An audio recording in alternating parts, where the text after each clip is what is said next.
Primeiro eu queria explicar vocês hoje, né? Hoje a gente vai ver a última teoria organizacional. Vocês estão me ouvindo bem? Que agora no final da tarde eu tive uma supervisão e aí alguns alunos disseram que estava cortando, né? Mas sempre que estiver cortando, vocês vão me avisando, tá? Eu queria ouvir vocês, de como é que vocês estão sentindo a minha disciplina, se estão conseguindo acompanhar os conteúdos que eu estou postando no Moodle, se eu estou colocando muito conteúdo, se querem que eu dê uma freada. Eu queria ouvir vocês agora, né, para que a gente possa ajustar, já que a gente vai ver a última teoria hoje. E aí a gente só vai ver a última teoria se vocês, né, me relatarem. Eu queria escutar vocês e como é que vocês estão se sentindo com relação à minha disciplina, né, em termos de conteúdo, de desenvolvimento dela. Oi, Larissa, boa noite. Oi. Tá me ouvindo direito? Tô. Em relação à disciplina, a sua disciplina, pelo menos, pra mim, tá super tranquila. Assim, eu, pelo menos, de todas, assim, eu tive menos dificuldade é na sua. Que bom. Menos mesmo, de verdade. Eu acho que tá sendo a mais tranquila de todas, tá sendo a tua. Ah, que bom. Concordo também com o menino. Vocês estão conseguindo acompanhar os conteúdos. É... Ah, que bom. Graça, obrigada pelo feedback. Eu acho que minha disciplina em termos de teoria organizacional, ela é muito tranquila, né? Às vezes, eu explano minha aula, mas acho que até a Brunielle trouxe na aula anterior, na semana passada. Vocês podem ver muitos vídeos didáticos que eu, inclusive, coloquei no plano de estudo para vocês visualizarem, né? Então, tem muitos vídeos que eles são desenhados sobre as teorias organizacionais e aí, né, vou mudar o plano de ensino, mas que não, de uma forma que não prejudique vocês, porque estava no meu plano de ensino, né, dessa disciplina, estava para que a gente visse ainda esse semestre, na AV1, vocês vissem diagnóstico organizacional antes da AV1. E aí eu não vou fazer isso, vou fazer, eu já dei 3 conteúdos, que é gestão de pessoas e subjetividade nas organizações, cultura e poder e teorias organizacionais, que não é pouco conteúdo, eu sei. E eu não vou colocar um quarto conteúdo para misturar mais a cabeça de vocês. Então a gente vai ver diagnóstico organizacional só na V2, tá? Então a gente vai ter algumas aulas até a data da nossa AV1, que vai começar dia 27 de abril, né? Como eu falei para vocês. Eu vou colocar para a gente ir discutindo, revisando, né? E para que eu possa estar disponível para tirar dúvidas com vocês. Não adianta eu encher vocês de conteúdo nesse contexto que a gente está vivendo, não, tá certo? Alguém tem alguma objeção contra isso? Concordam, discordam, querem que eu coloque conteúdo, porque já que tá tranquilo, vamos ver mais conteúdo. Que bom, Roberto, eu tô lendo agora.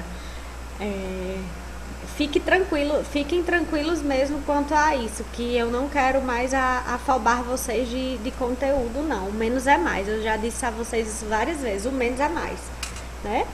Então, assim, hoje a gente vai ver a última teoria. Ela, eu acho que é uma das teorias que ela é a mais tranquila, embora ela seja a mais, como eu posso dizer, ela é enorme, mas como a gente vai trazer a teoria estruturalista da administração para a psicologia, eu peguei o que a gente pode utilizar mais, o que mais dentro da minha experiência organizacional, que a gente consegue ver dentro dos contextos organizacionais, tá? Então, eu vou aqui, eu já coloquei esses slides para vocês no Moodle, e aí eu vou espelhar para vocês, para a gente ir fazendo o acompanhamento, tá? Se eu vou ficar olhando aqui, porque acho que foi hoje de manhã uma pessoa, eu esqueci de admitir uma pessoa para entrar, e agora o Zoom, devido a esse problema, está pedindo para autorizar, tá? Mas eu vou espelhar aqui a tela, e se vocês estiverem tendo qualquer dificuldade na minha fala, se estiver cortando, travando, que às vezes eu fico sem acesso ao chat, aí vocês falam, tá? Vamos começar. Larissa, antes de começar, eu queria fazer uma pergunta em relação a ver. Ótimo, pode fazer. Você pediu três teorias. Se a gente quiser, a gente pode colocar mais de três. Pode sim. Pode? Tá bom, então. Vai ser, inclusive, é maravilhoso se você conseguir fazer mais Porque assim, nessas teorias aqui, a gente vê muita coisa. Eu tenho muita certeza que a gente não vai conseguir olhar mais de três, menos de três. A gente vai olhar mais de três. Tem muita coisa interessante aqui na sua apostila que eu acho que seria interessante a gente agregar na análise, né? Isso. Então eu acho que eu pensar que eu posso colocar mais de três. Pode colocar. Eu acho que inclusive vocês vão conseguir ver. Na próxima semana eu preparei um estudo de caso para vocês e aí eu vou ver, a gente vai ver o estudo de caso e aí eu vou fazer com vocês essa correlação entre o estudo e as teorias organizacionais. Aí vocês vão conseguir fazer a assimilação, tá bom? E a gente vai construir junto essas soluções para esse estudo de caso. Aí a gente vê isso na próxima semana que a gente faz uma revisão de todas as teorias, tá bom? Então vamos lá, vocês estão conseguindo ver minha tela? Sim?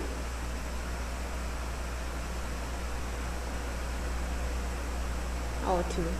Pronto, gente, este aqui é o principal responsável pela teoria, né, estruturalista, que é o Amitai Azioni, né? Ele tem um nome esquisito, mas depois vocês vão se acostumar, porque eu vou falar várias vezes dele, tá? Então, ele é um teórico que ele cria essa teoria estruturalista. Cuidado para vocês não confundirem com a ênfase nas teorias organizacionais, porque a teoria clássica, a ênfase dela tem a ver com a estrutura organizacional. Lembra? Teoria clássica, a ênfase deles é na teoria, é na estrutura organizacional. E essa teoria, né? E essa teoria da estruturalista, eu tô só parando aqui porque eu tô admitindo outras pessoas, tá?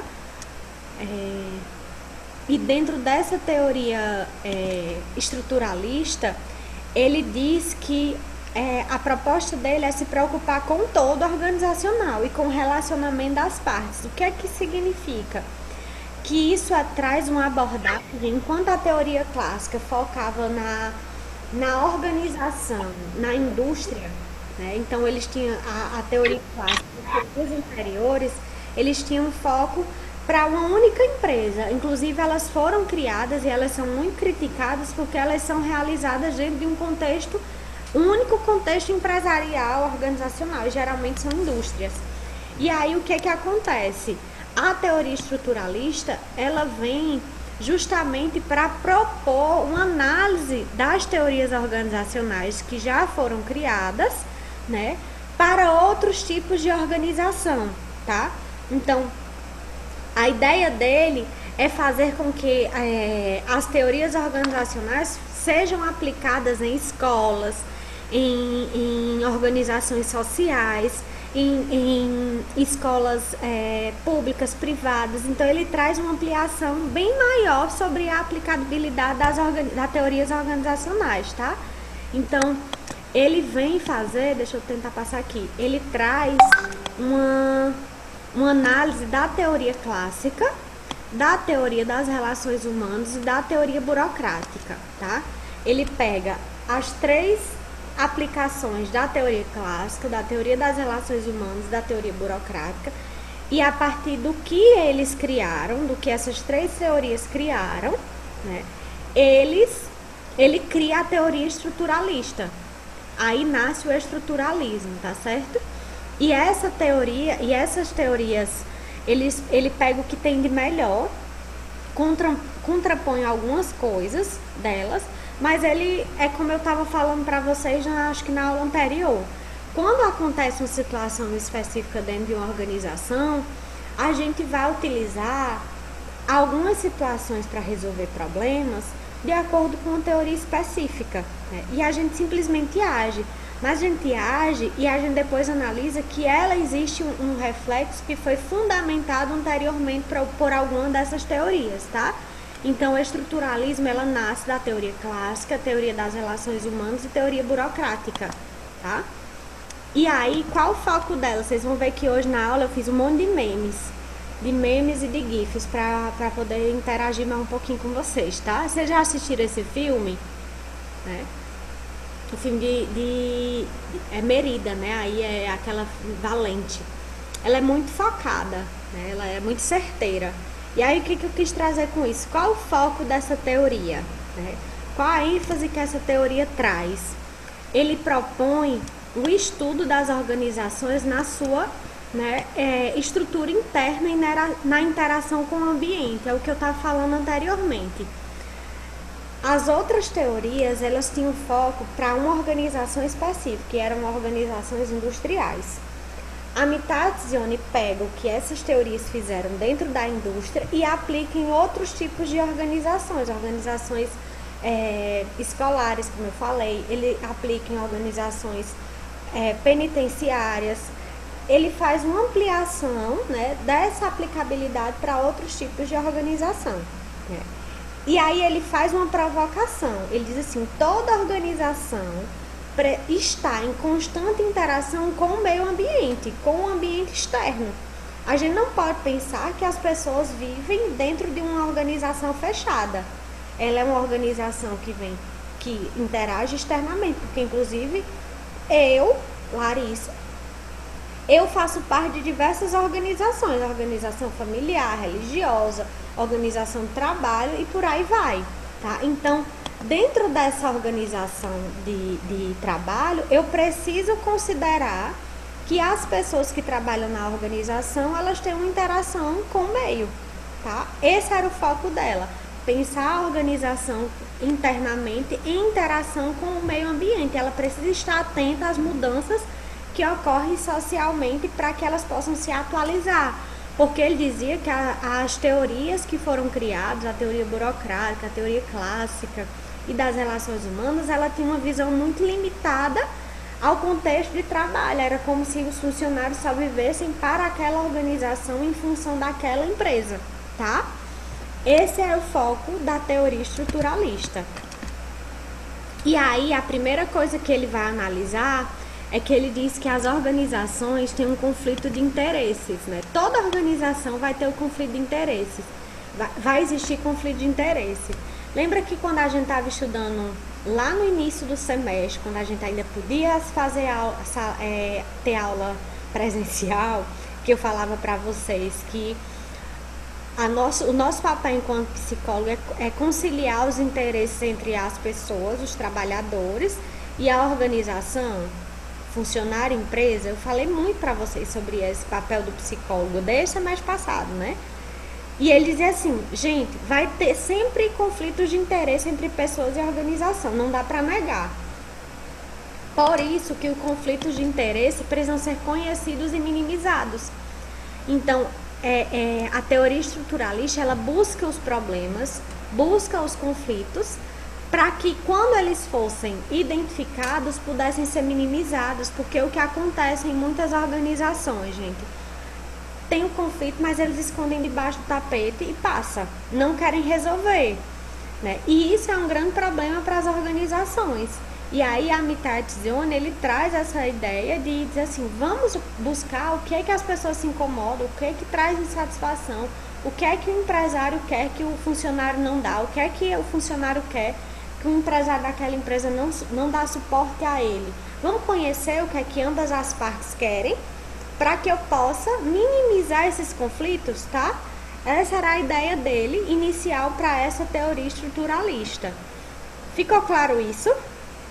Inicialmente, posso seguir? Estão acompanhando? Mandem aí um ok? Sim ou não? Repito. Larissa, Oi. e também, assim, nesse quesito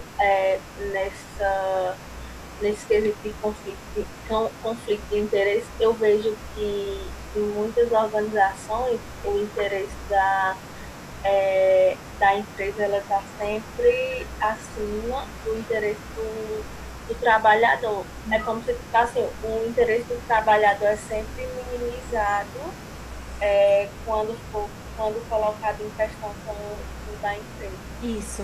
E é verdade. Né? E aí por isso que ele buscava compreender qual eram as necessidades dos funcionários e as necessidades das empresas, né? E aí é onde está a questão.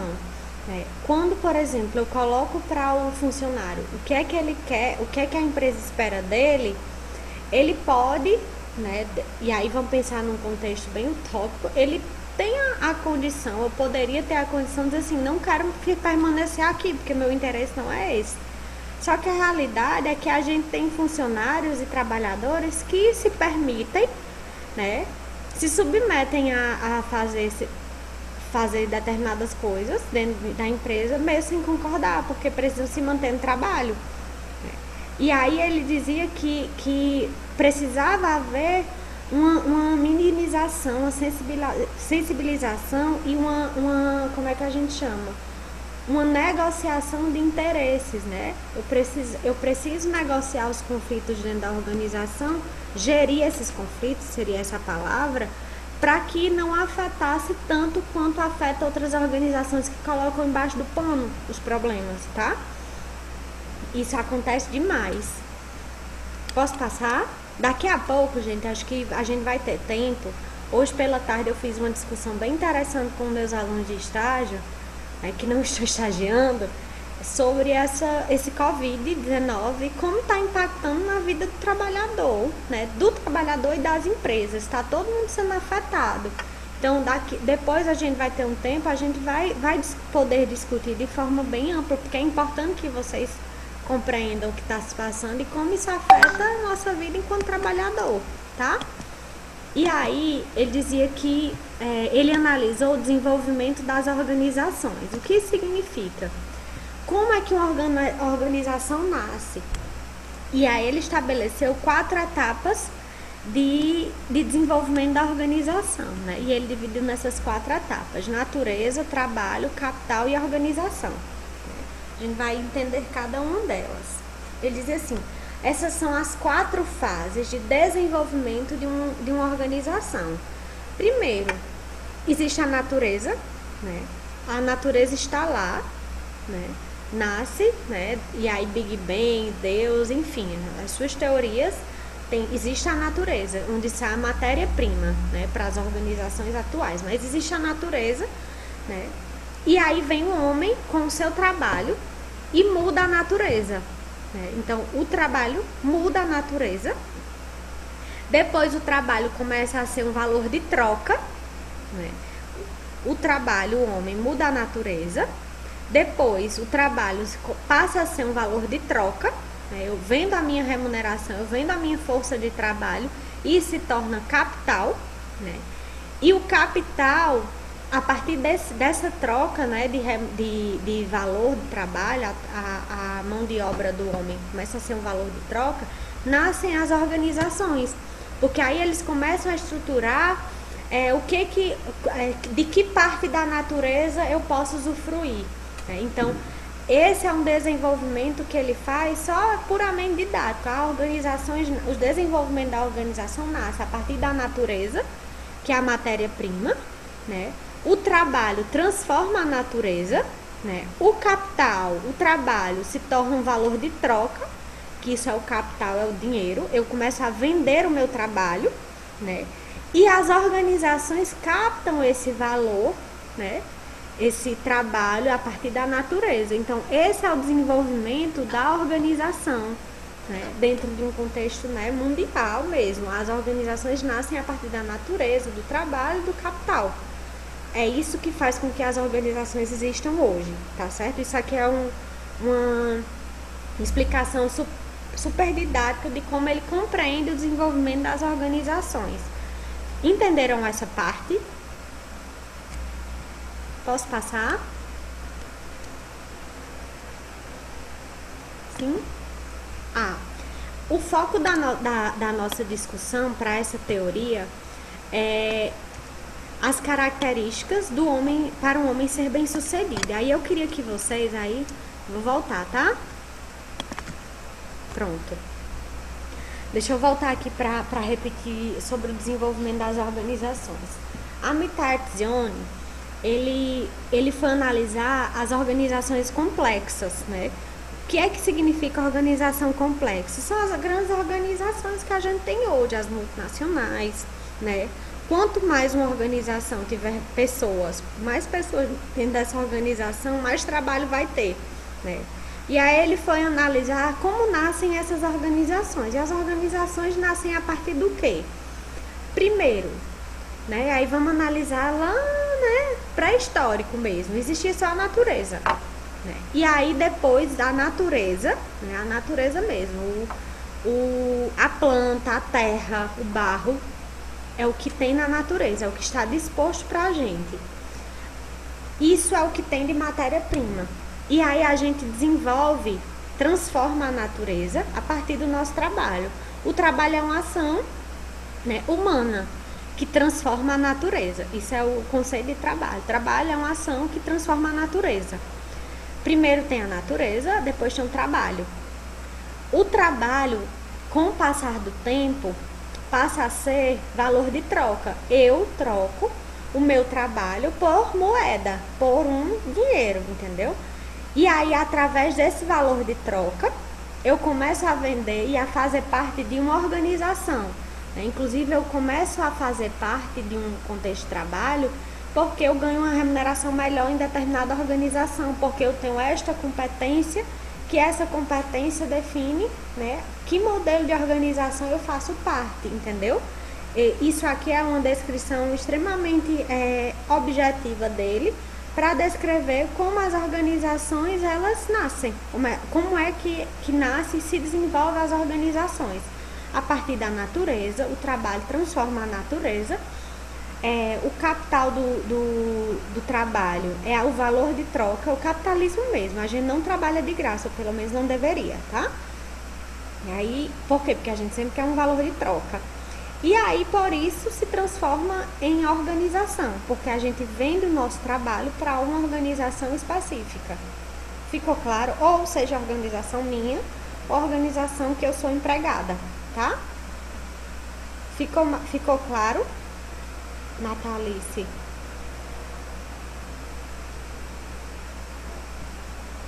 Pronto. Podem ir perguntando, tá? Se eu ficar... Porque, gente, é novo pra mim, tá? Às vezes eu acho que eu tô explicando bem pra vocês, mas às vezes eu acho que eu me perco, tá? Porque isso é muito difícil, porque às vezes eu não vejo o rosto de vocês. Eu não sei se vocês estão entendendo ou se eu tô falando só. Porque a maioria não coloca o vídeo, tá? Então, tenham paciência, tá? Então, assim, dentro da teoria estruturalista, o foco da gente vai ser em analisar, né, as características do homem bem-sucedido. E aí eu queria que vocês interagissem agora comigo, e aí todo mundo colocasse em uma palavra o que seria... E aí quem não leu o texto, tá, gente? Não vale quem já leu o texto, porque já sabem as respostas.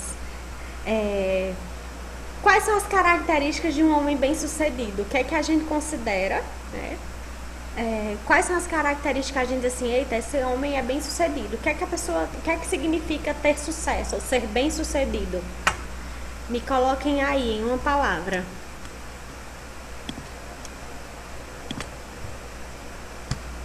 Que significa, quais são as características de um homem ser bem sucedido, realizado? Boa. O que mais?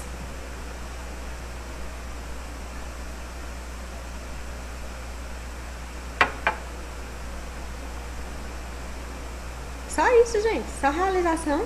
Ou vocês não estão querendo participar mesmo hoje? Bora, gente, acordar. Ter amor pelo que faz. Boa, Letícia. Isso é característica de ser bem sucedido. Ser flexível. Acho que Natália já deve ter lido o texto. Como assim a questão da subjetividade? Fala mais um pouquinho sobre isso, Cleane.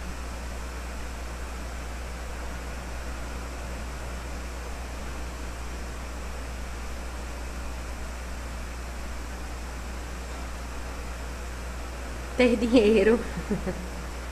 Faz o que gosta.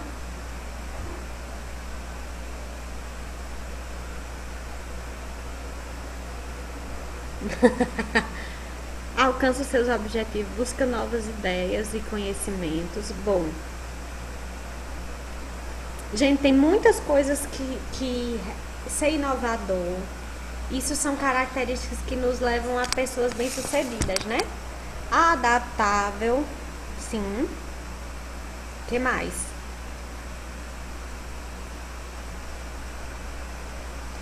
Ó, vamos lá. O que vocês precisam entender? Ele traz 4 características de pessoas do homem, né? Do homem bem-sucedido. Ele chama o homem bem-sucedido de homem administrativo, tá? O homem organizacional, desculpa, do homem organizacional. Esse homem organizacional é o que ele diz assim, são pessoas, né, que precisam ter essas características para ele alcançar o sucesso, para ele alcançar, né, a realização pessoal, né? E aí, Bruno colocou a ideia de uma pessoa bem-sucedida, que tem status, que gosta da profissão, que tem um respeito mútuo entre os sujeitos e colegas, isso é perfeito. E para a pessoa alcançar essas características que vocês disseram, que Bruno colocou aqui por último, é importante que ele diz assim, você precisa ter essas 4 características, tá? Primeiro, como vocês colocaram, você precisa ser flexível. Gente, no trabalho real oficial, e vocês, eu acho que vocês estão desempenhando essa flexibilidade, desenvolvendo essa flexibilidade, principalmente agora, nesse contexto de tantas mudanças. Eu acredito que ou vocês são flexíveis ou vocês vão ter muita dificuldade de acompanhar, de entender o processo, mesmo que vocês não concordem com tudo que está acontecendo, né, com as medidas que estão sendo tomadas. Mas uma pessoa, para atender ao que as organizações querem e ao que ele chama de homem bem-sucedido, você precisa ser flexível. Gente, isso é pesquisa. A maioria dos empresários, eles querem pessoas flexíveis mesmo. E aí, flexibilidade em que sentido? Que tenha flexibilidade para trabalhar até de madrugada, que tenha flexibilidade para trabalhar no final de semana, que esteja à disposição da empresa, que seja flexível para saber que nós vamos atrasar o salário e por aí vai. Ele disse que se nós, trabalhadores, tivermos essa flexibilidade, a gente vai ter características para ser bem-sucedido. Aí eu pergunto a vocês, o quanto vocês se consideram flexíveis, né? Para, por exemplo, entender que uma pessoa pode se atrasar, que vocês respeitam algumas normas, algumas outras normas não. Me falem aí, ou então não precisa nem falar se não quiserem. Reflitam o quanto vocês se consideram flexíveis, né, para entender todas essas mudanças que estão acontecendo, né?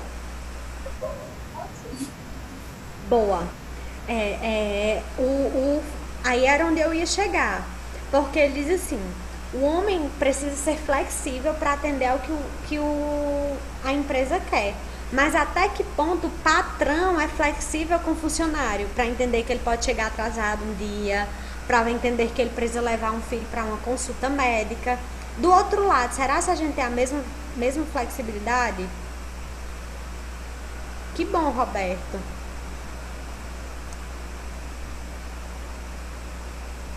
Bruno colocou aí esse ponto da flexibilidade, porque a gente deve ser, mas a gente não for em uma situação ou dia específico, você será considerada a pessoa mais incapacitada do mundo. É verdade. Ou a gente é o tempo todo, ou a gente nunca é, né? Porque ele diz assim, eu nunca posso contar com fulano de tal. E flexibilidade, gente, é uma das características que eu posso ver de uma forma positiva, como também uma totalmente negativa. Porque quando você é flexível demais, você acaba sendo usado de forma muito, como é que eu posso dizer? As pessoas usam de má fé sua flexibilidade. Né? Porque se aproveitam da sua flexibilidade. Então, até que ponto, se eu disser que sempre vou trabalhar depois do meu horário de trabalho, isso vai ser bom pra mim, porque eu vou estar cansada, eu não vou estar bem. vou ter algum dia um compromisso. No dia que eu disser não, ele já vai me achar inflexível. Entende como é um lugar de muita de muita troca, e nem sempre existe troca do outro lado. É algo que a gente, enquanto trabalhador, a gente precisa fazer igual esse eu coloquei uns memes aqui que vocês vão achar engraçado, tá? Você precisa ser flexível dessa forma aqui pro trabalhador, né? Ou mais, né? Ou então igual essa menina aqui, que ela é sobrenatural. Com certeza essa menina não tem osso. Ou a carne dela tem alguma questão que é sobrenatural. Porque é isso que os empresários querem da gente, que a gente tenha uma flexibilidade que seja surreal, que a gente viva para o trabalho e nada mais que isso. Isso é a característica do homem bem-sucedido. Se você não tiver essa flexibilidade, quem quiser tentar dobrar o joelho dessa forma, né, mandem um vídeo para mim, porque você já tem uma boa característica para ser bem-sucedido, tá bom? Senão você vai ter que ser flexível de outro jeito. Vou encerrar a live porque falta 5 minutos. E para não ficar quebrado o próximo conceito, aí a gente encerra e começa no outro, tá bom? É melhor porque aí os vídeos no YouTube não ficam cortados. Deixa eu só ver esse comentário de Bruno. Foi um dos motivos que eu saí do meu último emprego. Ficar até tarde, quando eu precisava sair mais cedo ou no horário, eu era vista como uma pessoa não comprometida com a empresa. É isso. É isso que a gente vê muitas vezes. Que os patrões, eles só querem ver nós ao vosso reino. E aí o nosso lugar de psicólogo nessas organizações é sensibilizar. Porque quando a gente tem a maioria dos trabalhadores, né, que o banco de horas não serve, é só no prescrito mesmo, é só no prescrito, que nunca você vai utilizar o seu banco de horas, você acaba tendo um sentimento de injustiça entre funcionário e empresário. Então, às vezes a burocracia é importante por isso, que aí está lá, ó, eu trabalhei esse mês 20 horas a mais, então eu tenho direito a, por exemplo, uma semana. Aí não, aí não é assim, você tem que tirar no dia que a gente pode. E aí eles lhe dão o horário para você ficar livre quando você menos precisa, tá? Eu vou encerrar pra gente ir para o outro conceito no próximo vídeo, tá? Vou mandar o link para vocês. Beijo!